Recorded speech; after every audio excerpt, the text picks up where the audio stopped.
जळगावातील supreme colony परिसरात मध्यरात्री 2 गटांमध्ये तुफान दगडफेक झाल्याची घटना घडली. किराणा दुकानासमोर वाळू टाकण्याच्या कारणावरून सुरू झालेल्या किरकोळ वादाचे पर्यावसन दगडफेकीत झाल्याची प्राथमिक माहिती आहे.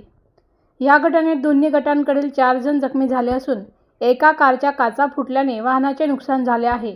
घटनेनंतर परिसरात काही काळ तणावाचे वातावरण निर्माण झाले. घटनेची माहिती मिळताच MIDC पोलिसांनी घटनास्थळी धाव घेत परिस्थिती नियंत्रणात आणली.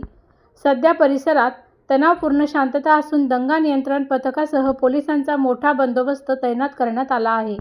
दरम्यान घटनास्थळी अद्यापही दगडविटांचा मोठा खच पडलेला दिसून येत आहे.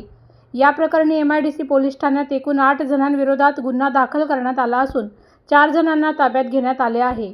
पुढील तपास पोलिसांकडून सुरू आहे.